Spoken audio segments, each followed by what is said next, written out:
என்றும் நம்முடன் எம்எஸ்வி என்ற இந்த சிறப்பு நிகழ்ச்சி உங்களுக்காக வழங்குவதில் பெருமைப்படுகிறது ஜெயா டிவி.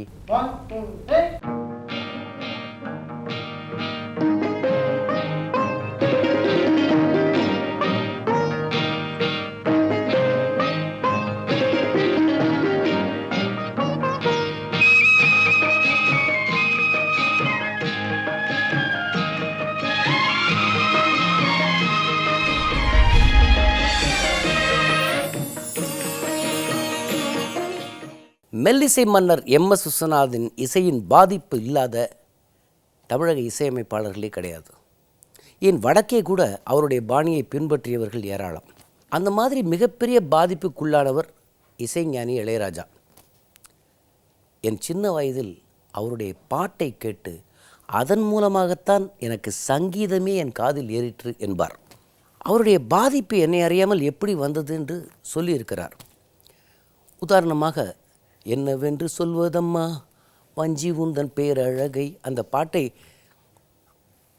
அது வெளியானவுடன் வாலி அவர்கள் இந்த பாட்டு எங்கேயோ ஒரு பாதிப்பு இருக்கே ராஜா அப்படின்னு கேட்டபோது, ஆமாம் உங்கள் பாட்டு தான், அத்தை மடி மெத்தையடி ஆடி விளையாடம்மா, என்னவென்று சொல்வதம்மா வஞ்சி உந்தன் பேரழகை. அதைவிட இளையராஜா எப்படி எல்லாம் விஸ்வநாதனை ரசித்திருக்கிறார் என்றால், சாதாரணமாக கேட்கக்கூடிய வார்த்தைகள் கேட்கும்போது அதுக்கு பொருள் இல்லாமல் இருக்கும். ஆனால் அந்த வரிகள் மெல்லிசை மன்னரிடம் போனால் அது இசையாக பரிமணிக்கும் போது அது எப்படி அற்புதமாகிறது என்று ராஜா சொல்லார். உதாரணமாக, தாமரை மலரில் இதயத்தை எடுத்து தனியே வைத்திருந்தேன், ஒரு தூதும் இல்லை உன் தோற்றமில்லை கண்களில் தூக்கமில்லை. இந்த பாட்டு அவருடைய இசையில் எப்படி மாறிற்று?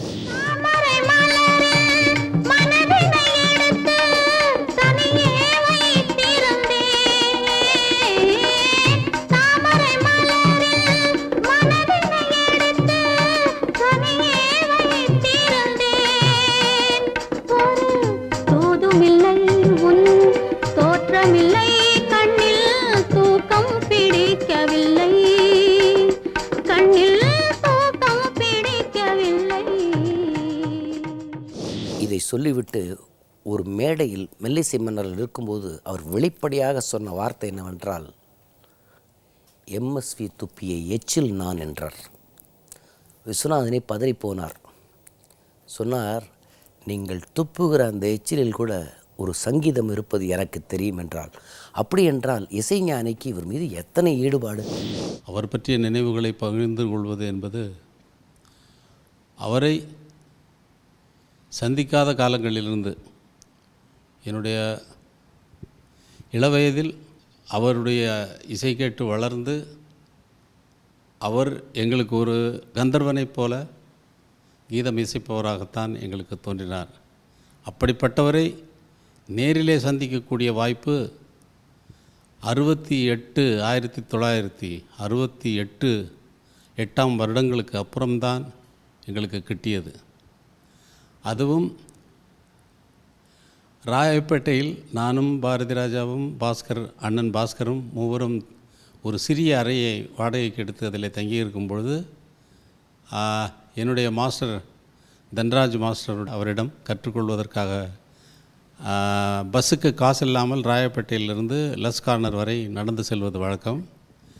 அது சரியாக ஒரு 8 மணி 8:30 என்பது போல் இருக்கும்.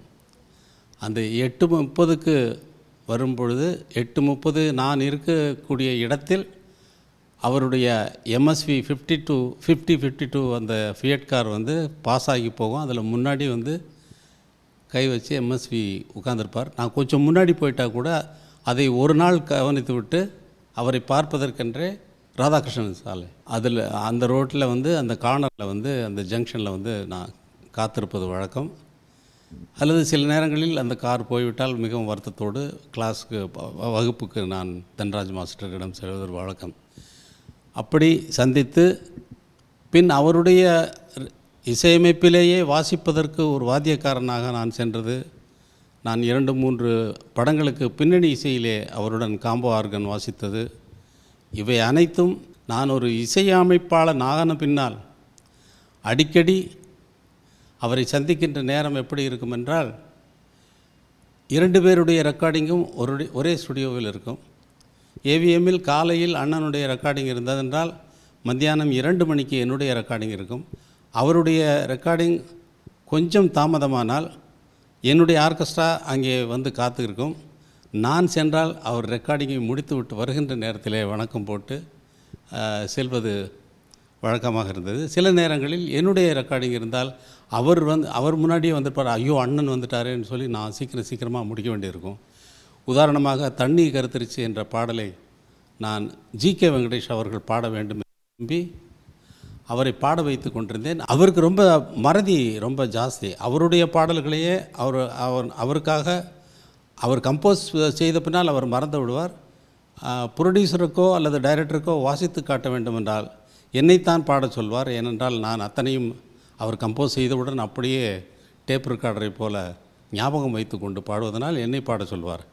அவர் என்னுடைய இசையமைப்பிலே பாட வேண்டும் என்று விரும்பி தண்ணி கருத்திருச்சு என்ற பாடலை ரெக்கார்ட் செய்து கொண்டிருக்கும் பொழுது டேக் போய்கொண்டே இருக்கிறது. அப்பொழுதெல்லாம் மேக்னெட்டிக் டேப்பில் தான் எடுக்கிறது. ஒரு சிறு தவறு ஏற்பட்டு விட்டாலும் முழு பாடலையும் மறுபடியும் வாத்தியக்காரர்களும் எல்லோரும் வாசித்தாக வேண்டும், ரெக்கார்ட் செய்தாக வேண்டும். அப்படி 62 டேக்குகள் ஆகிவிட்டன. 62 டேக்குகள் ஆகி கொண்டிருக்கும் பொழுது எம்எஸ்வி அவர்கள் உள்ளே வந்து விட்டார். ஏனென்றால் எங்களுக்கு யூனியன் ரூல் பிரகாரம் 7 to 1 கால் ஷீட்டுனா 1 o'clock பாட்டு முடிச்சாகணும். அது யூனியன் ரூலு கண்டிப்பாக அது நடைமுறையில் இருந்தது. அவர் 1:30 1:30 ஆகிடுச்சு. அவர் வந்துட்டார், உள்ளே வந்துட்டார். எனக்கு உட்கார முடியல, சீட்டில் உட்கார முடியல, எழுந்துட்டேன். ஸ்ரீதர் சார் இருக்கார். ஸ்ரீதர் சாரோட 58 படங்களுக்கு மேல் எம்எஸ்வி அவர்கள் வேலை செய்து, நான் முதலாவதாக ஸ்ரீதர் சாருக்கு நான் வேலை செய்கிறேன். எப்படி மனநிலை இருக்கும்? அவர் வேலை செய்த ஒரு கம்பெனியில் நான் வேலை செய்து கொண்டிருக்கிறேன். அண்ணன் வந்து விட்டார். ஜி.கே. வெங்கடேஷ் பாடிக்கொண்டிருக்கிறார். ஆரம்ப காலத்தில் எம்எஸ்வி அவர்கள் எம்எஸ் விஸ்வநாதன், ராமமூர்த்தி என்று இணைத்து வைத்தவர் என்.எஸ். கிருஷ்ணன் என்பதை இங்கே நான் உங்களுக்கு சொல்லிக்கொள்ள ஆசைப்படுகிறேன். சி.ஆர். சுப்பராமன் தேவதாஸ் படம் இசையமைப்பு நடந்து கொண்டிருந்த நேரத்திலே மரணம் அடைந்து விட்டதால் அவருக்கு அப்பொழுது 32 வயது இருக்கலாம். சி.ஆர். சுப்பராமன் என்ன மாமேதை, அந்த மாமேதையிடம் வேலை செய்தவர் எம்.எஸ். விஸ்வநாதன். அந்த படத்தில் 2 பாடல்கள் எம்.எஸ். விஸ்வநாதன் அவர்கள் கம்போஸ் செய்தது. அந்த 2 பாடல்களும் மக்கள் மத்தியிலே மிக ஆகிவிட்டது. அடுத்த படம் என்.எஸ். கிருஷ்ணன் பணம் என்ற படத்தை ஆரம்பித்த பொழுது விஸ்வநாதனை கூப்பிட்டு, நீ இந்த படத்தை இசையமைப்பு பொறுப்பை உனக்கு ஒப்படைக்கிறேன் என்று என்.எஸ். கிருஷ்ணன் சொல்ல, அண்ணே வேணாண்ணே, எனக்கு சீனியர்லாம் இருக்காங்க, வேணாண்ணேன்னு சொன்னார். ஒருத்தர் சான்ஸ் கொடுக்குறாருன்னா எப்படி இருப்பாங்கன்னு பார்த்துங்க. எப்படி அந்த காலத்தில் எவ்வளோ கஷ்டப்பட்டு உழைத்து ஒரு இடத்திற்கு இசையமைப்பாளன் ஆகவில்லை. இன்னும் தேவதாஸ் படத்தில் அசிஸ்டண்ட்டாக தான் ஒர்க் பண்ணிகிட்ருக்காரு. அந்த நேரத்தில் என்எஸ்கே கூப்பிட்டு, நீ இந்த பணத்துக்கு இசையமை என்றால், அண்ணே வேணாண்ணே, என்னை விட மூத்தவர் ராமமூர்த்தி அண்ணா இருக்கார், அவருக்கு கொடுங்கன்னு இவர் சொல்கிறாரு.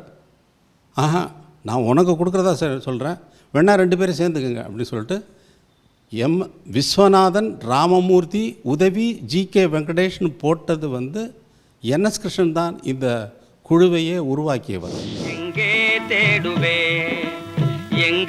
தேடுவேன் பணத்தை, எங்கே தேடுவேன் உலகம் செழிக்க உதவும் பணத்தை, எங்கே தேடுவேன் உலகம் செழிக்க உதவும் பணத்தை, எங்கே தேடுவேன் அரசர் முதல் ஆண்டியும் ஆசைப்படும் பணத்தை, எங்கே தேடுவேன் அரசர் முதல் ஆண்டியும் ஆசைப்படும் பணத்தை, எங்கே தேடுவேன் கருப்பு மார்க்கெட்டில் கலங்குகின்றாயோ, கஞ்சன் கையிலே சிக்கிக் கொண்டாயோ, கருப்பு மார்க்கெட்டில் கலங்குகின்றாயோ, கஞ்சன் கையிலே சிக்கிக் கொண்டாயோ, கிண்டிரேசில் சுத்தி கிருகிரித்தாயோ, கிண்டிரேசில் சுத்தி கிருகிரித்தாயோ, அண்டின பேர்களை 2 செய்யும் பணத்தை, எங்கே தேடுவே பணத்தை, எங்கே தேடுவே. விஸ்வநாதன், ராமமூர்த்தி என்ற பெயரை தமிழ் மக்களுக்கும் இசை உலகிற்கு அளித்தவர் என்.எஸ். கிருஷ்ணன் அவர்கள். அந்த காலத்திலிருந்து அப்போ அவருக்கு எவ்வளோ வயது இருந்திருக்கணும்? ரொம்ப சின்ன வயசுலேயே இசையமைப்பாளரான அவர். அது அவருடைய மேதமை தன்மையை வெளிப்படுத்துகிறது. இசையில் அவருக்கு எவ்வளவு தெரிந்திருக்கிறது என்பதை அந்த வயதிலிருந்தே அவர் நிரூபித்து வந்திருக்கிறார். இந்த காலம் வரைக்கும், இன்று வரை அவர் செல்லுகின்ற வரையிலும் இசை இசை இசை இசை என்று தான் இருந்தாரே தவிர அவர் மறைந்து விட்டதாக நான் கருதவில்லை.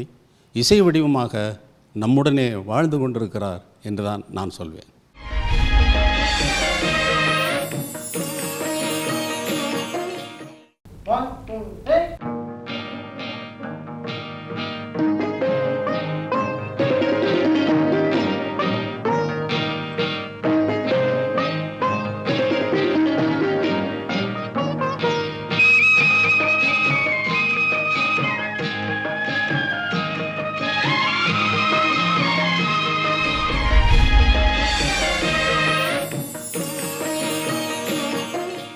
இத்தனை நேரம் இசை நாயகர்கள், நாயகிகள், கலைஞர்கள், மேதைகளை நான் அறிமுகப்படுத்தினேன்.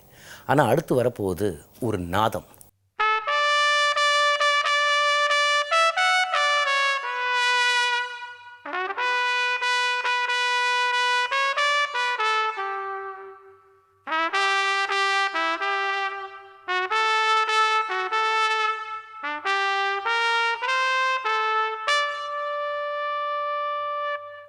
ஆமாம், நம்முடன் இருப்பவர் மெல்லிசை மன்னரோடு பல ஆண்டுகள் ட்ரம்பட் வாசித்து ட்ரம்பட் தாமஸ் என்றே பெயர் பெற்றவர் இங்கே வந்திருக்கிறார். வணக்கம் சார்.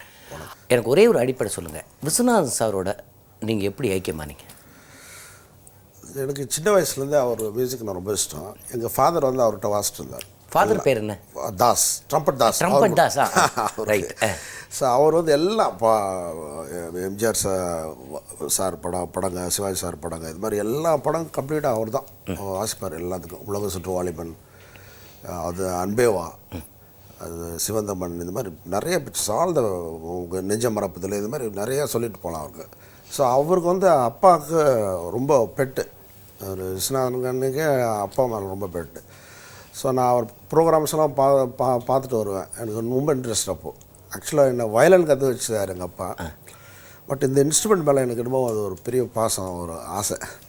சார் அப்படியே வாசிட்டு வந்துட்டு அப்புறம் நான் கற்றுக்கிட்டு அவர்கிட்ட 76 அப்போ நான் ஒரு குரூப் ட்ரம்பட் பிளேயராக ஜாயின் பண்ணி அப்படியே வாசித்து 79லேருந்து அவர்கிட்ட நான் பர்மனெண்ட்டாக வாசிட்டு சொல்லுவேன். உங்களுக்கு நினைவு தெரிஞ்சு 79னா எந்த படத்துலேருந்து அவரோட அது நினைத்தால் நினைக்கும் சீசன் அதுக்கு முன்னாடி இருந்து வாசிட்டு வரேன். ஆனால் நீங்கள் அவர்கிட்ட ஜாயின் பண்ணது 79. ஆனால் நீங்கள் அப்பா வாசிச்சு அதோ அந்த பறவை போல தான் இப்போ வாசிச்சிங்க. ஆமாம்.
இப்போ அந்த ஓல்டு சாங் வந்து அவர் ஸ்டேஜ் கச்சேரிக்கு நீங்கள் வாசிக்க ஆரம்பிச்சிட்டிங்களா? வாசிக்க ஆரம்பிச்சிட்டேன்.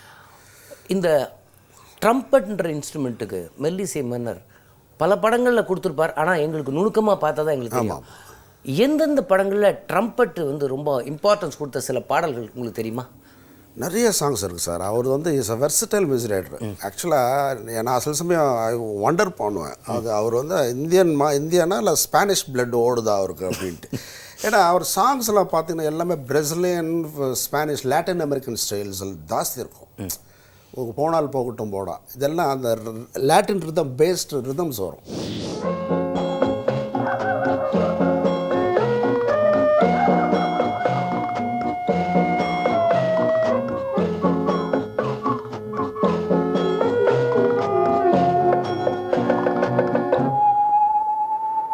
போனால் போகட்டும் போடா, போனால் போகட்டும் போடா, இந்த பூமியில் நிலையாய் வாழ்ந்தவர் யாரடா, போனால் போகட்டும் போடா, இந்த பூமியில் நிலையாய் வாழ்ந்தவர் யாரடா, போனால் போகட்டும் போடா.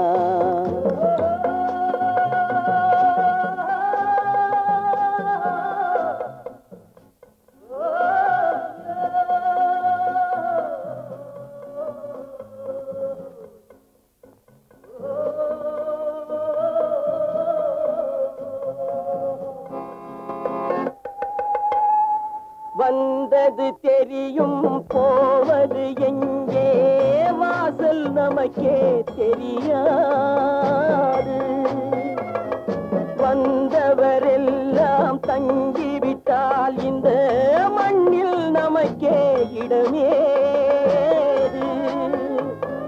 வாழ்க்கை என்பது வியாபாரம், வரும் ஜனனம் என்பது வரவாகும், அதில் மரணம் என்பது செலவாகும், போனால் போகட்டும் போடா.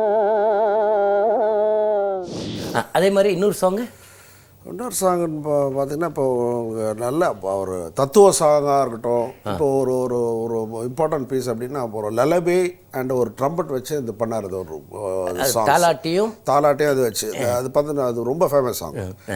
அது வீடு வரை வந்து சொல்லுவாங்க. அதில் வந்து மாஸ்டர் பீஸ்.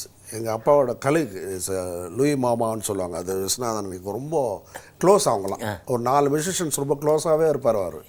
அவர் வாசித்த பீஸ் இது.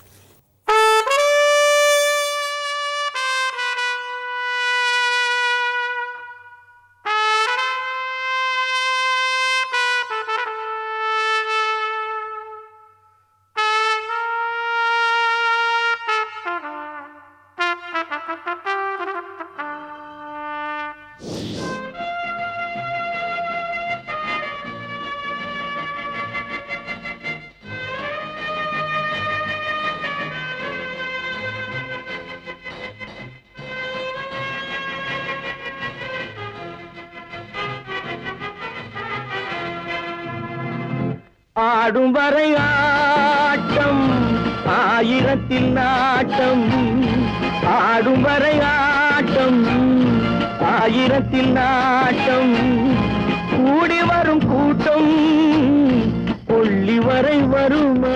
இந்த ட்ரம்பட்டுன்றது வந்து இப்போ வந்து கீபோர்ட்லேருந்து எடுத்து பண்ணிக்கிறாங்களா? இந்த ட்ரம்பட்டை வந்து இப்போது நிறைய பேர் யூஸ் பண்ணுறாங்களா இல்லையா? இப்போ வந்து கம்போசர்ஸ் இல்லை சார். இப்போ விஸ்வநாதன்லாம் அந்த பான் கம்போசர். அதுக்கப்புறம் மற்ற மியூசிக் டைரக்டர்ஸ் வந்தாங்க. இப்போ இளையராஜா வந்தாங்க, நல்ல பெரிய, அதாவது அவங்களாம் கம்போசர்ஸ். இப்போ என்னன்னா everything is come in form of VST, virtual சவுண்ட்ஸில் வந்துருச்சு. ஸோ என்ன பண்ணுறாங்க, சாம்பிள் சவுண்ட்ஸ், யாரோ ஒரு ஃபாரினர் வாசித்த சவுண்டு சாம்பிள் பண்ணி அதை கட் பண்ணி அது மாதிரி போட்டு அது மாதிரி செய்கிறாங்க. அது nobody is there to compose. அந்த ரேஞ்சுக்கு என்னன்னு தெரியாது. Viswanathan though he has not studied much also, அவருக்கு உள்ள ஞானம் வந்து நம்ம வந்து வி கான்ட் ஜட்ஜ் எனிதிங். அதாவது ஒரு பிளேயரை பார்த்து அந்த பிளேயருக்கு தகுந்த மாதிரி நோட்ஸ் கொடுப்பார். அவர் வந்து 6 மணி காலையில் ஸ்டுடியோக்கு வந்தோடனே அவர் டிஃபன் சாப்பிட்ணும், அது என்ன இருக்குது அதை பற்றி கிடையாது. அவர் வரும்போது அந்த சிந்தனையிலே வருவார். வந்தோடனே நேராக ஹார்மோனியம் போட்டு எடுத்துகிட்டு கொண்டு உட்காந்துட்டு அந்த நோட்டேஷன் பார்க்குறது. அந்த இது லிரிக் பேப்பரை பார்த்துட்டு பாட்டு காப்பி எடுத்துடுவோம் அப்படின்னு சொல்லிட்டு உடனே ஆர்கெஸ்ட்ரா உடனே நாங்கள்லாம் உட்காந்துருவோம் ஸ்டார்ட் பண்ணும்போது அப்படி ஒரு லுக் அடிப்பார். அப்படியே பண்ணிடும்போது யார் வந்திருக்காருன்னு ஸ்டடி பண்ணிடுறாங்க. யார் ஃப்ளூட் இன்றைக்கி நெஞ்சப்பான வரலையா, சரி இன்றைக்கி இவர் ராதாகிருஷ்ணன் வந்திருக்காரு, ஓகே இன்றைக்கி இவர் வரலையா, அவர் வந்து அதெல்லாம் பார்த்துட்டு அந்த சாங் போகும்போது அவருக்கு தகுந்த மாதிரி ஒரு பேக்ரவுண்ட் கம்போஸ் பண்ணுவார்.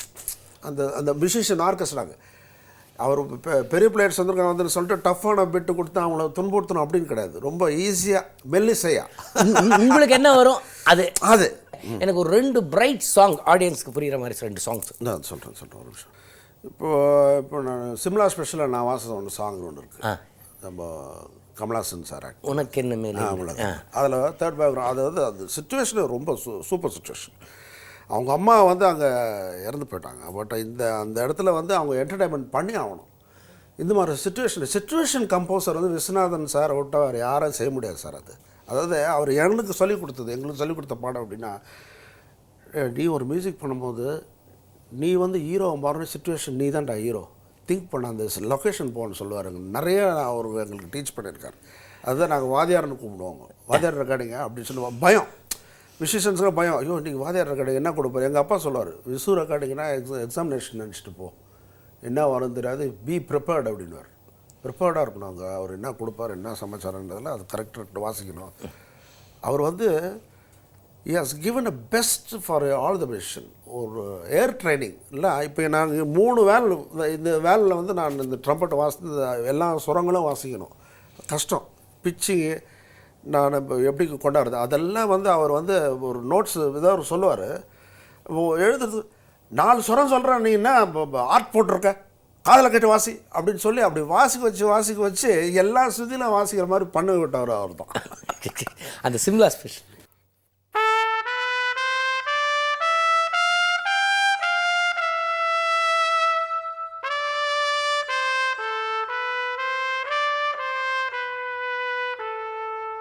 இந்த விட்டு வரும் தேர்ட் ப்ரோக்ராம். ஓகே, இன்னும் ஒரே ஒரு ஹைலைட்டாக ஒரு சாங். இப்போ வந்து நினைத்தால எண்ணிக்கையில் it's a musical black Bastar. ஆமாம் ஆமாம், இது நிறைய பிளாக் பஸ்டர். நான் வந்து அதில் வந்து யாதும் ஊரே யாரும் கிளர் வாசித்தேன், இந்த பாட்டு நம்ம ஊர் சிங்காரி சாங் வாசித்தேன். குரூப்பில் எனக்கு ஒரு குரு மாதிரி இருந்தார் அங்கே. அப்போ விஸ்வநாதன்கிட்ட அவர் நிறைய வாசிட்டு இருந்தார், யூஜின் சொல்லிட்டு அங்கிள். அவர் வாச சாங் எனக்கு பிடிக்கும். அவர் எங்கேயே போதும் வாசர். ஸோ அது வாசம்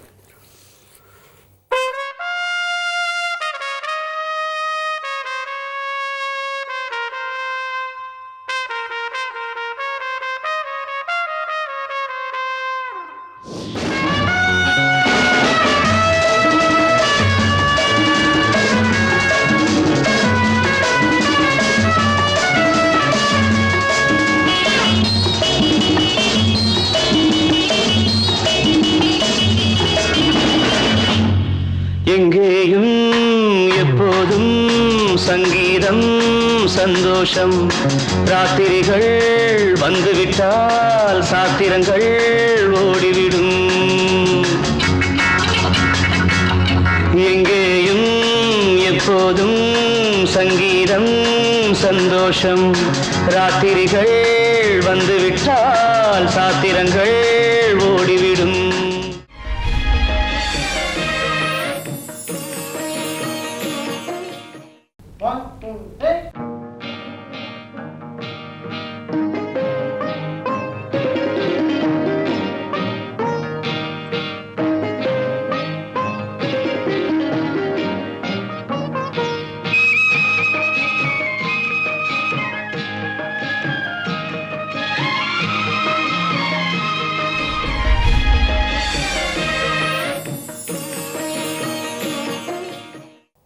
ஒரு பத்திரிகைக்காரனுக்குள் ஒரு கலைஞன் இருக்க வேண்டும். ஒரு பத்திரிகையாளனுக்குள் பல்வேறு பரிமாணங்கள் இருக்க வேண்டும். அவனுக்குள் ஒரு கலைஞன், ஒரு இசை ஆர்வலன், ஒரு விமர்சிக்க பார்வை எல்லாமாக இருக்க வேண்டும். அப்படி யாராவது இருக்கிறார்களா என்ன? நான் யோசித்து பார்க்கும்போது ஒரு பாடல் வரிகள் மெல்லிசை மன்னனோடு தான் காதில் விழுந்தது. 3 அடி மண் கேட்டான் வாமனன் உலகிலே, 3 வைத்ததோ மன்னவன் தலையிலே, வந்திருப்பவர் வாமனன். வணக்கம். வணக்கம். இவருடைய தனித்துவம் என்ன சார் உங்கள் பார்வையில்? எம்எஸ் விஸ்வநாதனுடைய தனித்துவம் என்ன அப்படின்னு கேட்டால், அவருடைய காலத்தில் இருக்கக்கூடிய இசையமைப்பாளர்களை நம்ம பார்த்தோமே ஆனால் அவர்களெல்லாம் நட்சத்திரங்கள் அல்ல. அவர் தெருவில் நடந்து போனால், கேவி மகாதேவன் நடந்து போனால் பின்னாடி 10 பேர் வருவான்னு சொல்ல முடியாது. அதுபோல் தான் மற்றவர்களும். ஆனால் எம்எஸ் விஸ்வநாதன் அவருடைய காலத்திலேயும் இன்று வரையும் ஒரு நட்சத்திரமாக, ஒரு செலிப்ரிட்டியாக இருந்தார் என்பதுதான் உண்மை. அந்த ஒரு செலிப்ரிட்டி ஸ்டேட்டஸ் அவருக்கு வந்தது. இது அவருடைய ஸ்டேட்டஸ் இல்லை. எத்தனையோ பேர் தான் இசையமைக்கிறாங்க. ஆனால் நீங்கள் அவரோட ஆழமாக பேசி பல்வேறு பாடல்களை நீங்கள் அலசிருக்கீங்க. அது இவருக்குள்ளே மட்டும் எப்படி ஒரு இந்துஸ்தானி, ஒரு பங்கரா, ஒரு ஃபோக்கு. அதான் எம்எஸ் விஸ்வநாதன். நீங்கள் ஒரு நல்ல பத்திரிகையாளன் எப்படி இருக்கணும்னு சொன்னீங்க. அதுபோலவே நான் என்ன நினச்சேன், ஒரு நல்ல இசையமைப்பாளன் எப்படி இருக்க வேண்டும் என்று கேட்டால், அவனுக்கு அதனுடைய பாடல் வரிகளை ரசிக்க தெரிந்திருக்க வேண்டும். அவனுக்கு மக்களுடைய உள்ளத்திலே வரக்கூடிய நவரசங்களை எப்படி வெளிப்படுத்துவது என்று தெரிந்திருக்க வேண்டும். தமிழ் சினிமாவில் இப்போது தாதா சாஹேப் பால்கே அவார்டு அவர் கொடுத்துருக்கணும். இசையமைப்பாளர் மட்டுமல்ல, என்னென்ன சிவாஜிக்கு வேணும், என்னென்ன எம்ஜிஆருக்கு வேணும், கே பாலச்சந்தருக்கு என்ன வேணும், ஸ்ரீதருக்கு என்ன வேணும், எல்லாம் அவருக்கு தெரியும். ஆனால் ஒன்று சொல்லுவார் அவர், டீம் ஒர்க். அந்த டீம் ஒர்க்கில் என்னென்னா, ஒரு பீம்சிங் என்ன பண்ணார், நீ பாட்டை போடுவோம், பாட்டுக்காகவே படம் எடுக்கிறேன் என்று பீம்சிங் வந்தார். இப்படியெல்லாம் இருந்ததுனால தான் ஒரு மகோன்னதமான காலம் உருவாச்சு.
படத்துக்காக வரலையா, நான் பாட்டுக்காக தான் வந்திருக்கேன்னு சொல்றவர்கள் தான் தமிழர்கள். பல படங்கள் கதையினால் தோற்றதே தவிர பாடலினால் தோக்கலை. இவர் இந்த ரேரஸ்ட் ராகமெல்லாம் அவருக்கு யோசித்து பண்ணாரா, தன்னால் வந்த? உதாரணமாக பொன்னொன்று கண்டேன் பெண்ணங்கு இல்லை, அது பிருந்தாவன சாரங்காம்பா. அது நீங்கள் அவர்கிட்ட பேட்டி எடுக்கும்போது அவர் அந்த பாட்டு, அந்த ராகத்தை யோசித்து பண்ணாரா, தற்செயலாக வந்ததாமா? இல்லை, யோசிச்செல்லாம் பண்ண மாட்டேன். அவருக்கு ராகங்களெல்லாம் பற்றி மற்றவர்கள் சொன்னாலாம் பிடிக்காது. ஏன்னா அவங்க ஒரு உயிரோட்டமான தன்மையை அங்கே ப்ரெசன்ட் பண்ணுறார். அந்த பெண்ணொன்று கண்டேன்கிறதுல அந்த ராகத்தையே ஃபாலோ பண்ணியிருக்காங்க, அதுலேருந்து மாறியே போகலை. பொன்னொன்று கண்டேன் பெண்ணங்கு இல்லை என்னென்று நான் சொல்லலாகுமா, என்னென்று நான் சொல்ல வேண்டுமா. இந்த பொன்னூஞ்சல் பாட்டு, அந்த பாட்டை பற்றி கொஞ்சம் சொல்லுங்களேன். அந்த ஆகாய பந்தலில். அது ஆகாய பந்தலிலேன்னு சொன்னால் அது ஏறக்குறைய கரகரப்பிரியா ஸ்கேலில் பேஸ்டாக இருக்குது. பட் இதை அவர் இதை அமைச்சிருக்கக்கூடிய விதம் இருக்க அவ்வளவு ஒரு அழகு அதில். அதுக்கு ஆனால் அதுக்கு நேரம் கேட்கும் பொழுது அது கரகரப்பிரியாவாக தெரியாது, சொரப்படுத்தினால தான் அப்புறம் தெரியும்.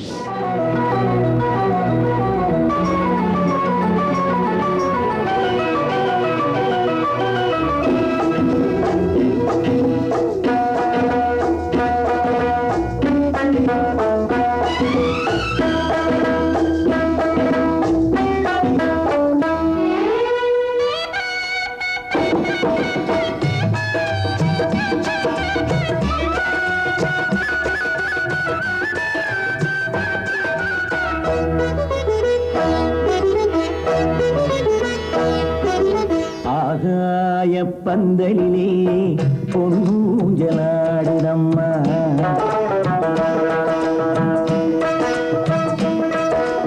ஆகாய பந்தலிலே பொன்னூஞ்சலாடுதம்மா ஊர்கோலம் போவோமா உள்ளம் அங்கே ஓடுதம்மா ஊர்கோலம் போவோமா உள்ளம் அங்கே ஓடுதம்மா ஆகாய பந்தலிலே பொன்னூஞ்சலாடுதம்மா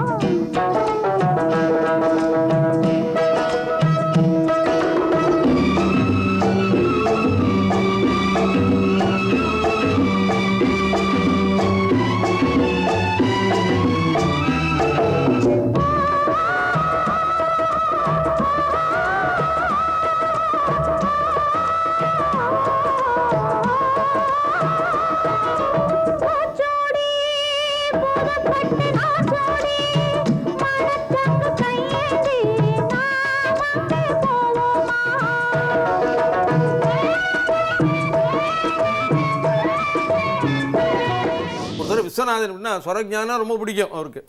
நான் ஒரு தடவை சொல்லிட்டு இருந்தேன், அது 20 வருஷம் முன்னாடி. அப்போ எனக்கு ஸ்வரஞானம்லாம் அவ்வளோவா இல்லை. பா கம பப்ப கம பா கம பாப்பா பப்ப கம ரிக சனி சகரி சசா அது பாலும் பழமும் கைக அது ஸ்வரஞானம் உண்டான்னு. அவருடைய ஒரு ஸ்வரஞானம் யாருக்கிட்டேயும் அவர் சொல்லாத ஒரு விஷயம் என்னன்னா, அவருடைய இந்த நீலகண்ட பாகவதர்னு அவருடைய குரு 2 பேரும் ஒரே இடத்துல குளிக்கும் பொழுது, ஒரு ஓடா மாதிரி ஒரு இடத்துல குளிக்கும் பொழுது இவர் தோளில் தூக்கி வச்சிருப்பாராம். 2 பேரும் குளிக்கிறாங்க. அவர் பாட்டை பாடிக்கிட்டே வருவாராம், இவர் ஸ்வரம் பாடிக்கிட்டே வருவாராம். அந்த சின்ன வயசுலேயே ஒரு நாள் காரில் அவர் வந்து பின்னாடி உட்காந்துருக்கார், நான் டிரைவர் பக்கத்தில் உட்காந்துருக்கேன். திரும்பி பார்க்க சொல்கிறார், எனக்கு எல்லாமே ஸ்வரமாக தான், ஒரு ஹார்ன் அடித்தா ஸ்வரமாக கேட்கும், கதவை தாட்டினா ஸ்வரமாக கேட்கும், எல்லாமே ஸ்வரமாக தான் கேட்கும். ஸோ இந்த முழு உலகத்தில் இருக்கக்கூடிய எல்லா சப்தங்களும் ஸ்வரமாக கேட்கக்கூடிய ஒரு மேதை அவர். ஆனால் அவருடைய மேதைத்தன்மை அதோடு நிற்கவில்லை. நாம் ஏன் இன்று கொண்டாடி கொண்டிருக்கிறோம் என்றால், நம்முடைய மொழி தமிழ் மொழி, இசைக்கும் மொழி, இசையே ஒரு மொழி, அது அப்பாற்பட்ட அற்புதமான மொழி, அதற்கும் மொழிக்கும் தொடர்பே இல்லை என்று சொல்பவர்கள் அவங்க பெரிய மேதைகளாக இருக்கான். ஆனால் வீட்டில் தான் இருக்கணும். சாதாரண மக்கள் சொல்லக்கூடிய பேசக்கூடிய அவர்களுடைய உணர்வுகளை தூண்டக்கூடிய பாடல் வரிகளை எடுத்து உன்னதமான இசை வாகனத்தை ஏற்றியதன் காரணமாக ஒரு பாசத்திற்கு வந்து மலர்ந்து மலராத பாதி மலர் போல, ஒரு காதலுக்கு நான் பேச நினைப்பதெல்லாம் நீ பேச வேண்டும், ஒரு எழுச்சிக்கு அதோ அந்த பறவை போல வாழ வேண்டும், இப்படின்னு இதெல்லாம் கொடுத்ததுனால நமக்கு வந்து ஒவ்வொருத்தரையும் ஒரு நாடு, அதை நாடு நாடு நாடு அதை நாடு அதை நாடு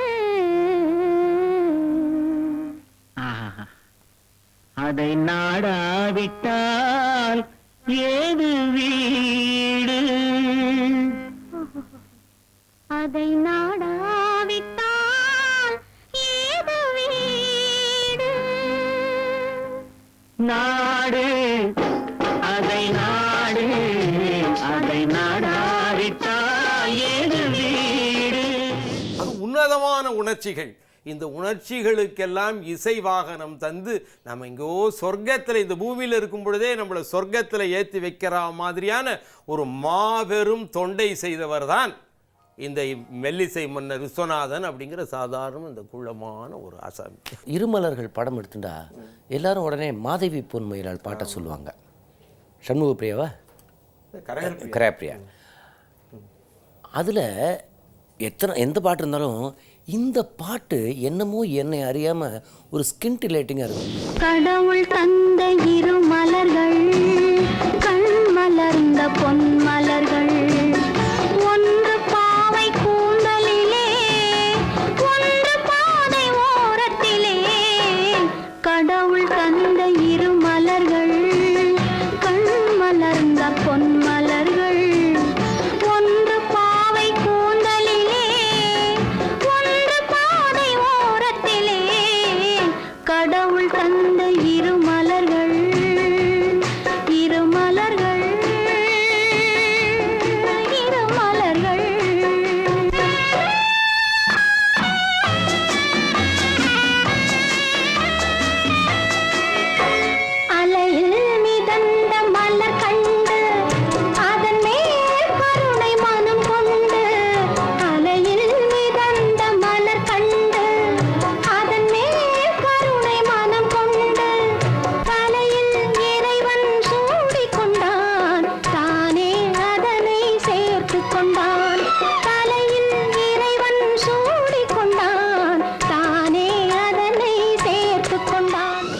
2 ஹீரோயின்ஸினுடைய அந்த உணர்ச்சிகளை, அது ஒருவருடைய பெருமிதத்தை, இன்னொருவருடைய பரிதாபத்தை எல்லாம் அந்த இசை மூலமாக கொடுக்கக்கூடிய தன்மைகள். இல்லை அந்த கேரக்டர்ஸுக்கு என்ன தேவை, அது ரொம்ப முக்கியம். இல்லை அதே பாருங்க, இதே 2 பேர் தான் தேனும் பாலும். ஒருவனுக்கு ஒருத்தி என்றே உறவு கண்டோம் திருக்குறளினிலே, உலகம் என்னும் தமிழ் கோவிலிலே.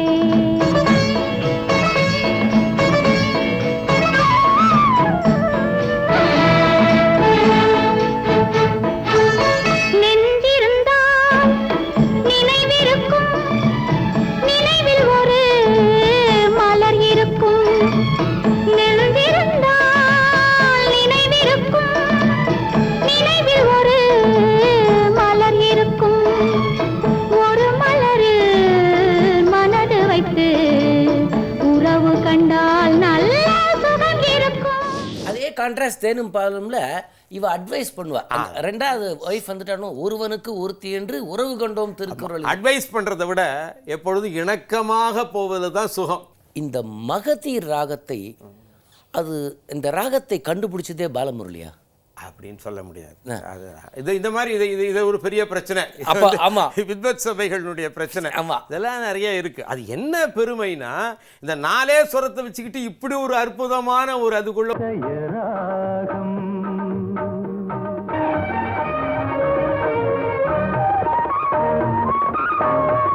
பாட்டினுடைய 2வது பகுதி பைரவிக்கு மாறும்.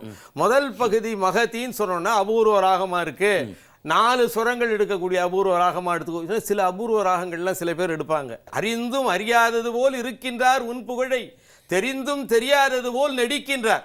பல பேர் நடித்தாங்க. ஆனால் ஒன்று சொல்லணும், அரசியலாக சொல்லலை. அம்மா அவர்கள் அப்படி செய்யவில்லை. அவருடைய வாழ்க்கை நிறைவடைகிற வரைக்கும் அவருக்கு திரை இசை சக்கரவர்த்தின்னு கொடுத்து அவரை பெருமைப்படுத்திய ஒரே ஒரு தலைவர் அப்படிங்கிறத நான் ஒரு ஒரு ஒரு இசை மேலே ஆசை கொண்டவன்கிற முறையில் சொல்கிறேன்.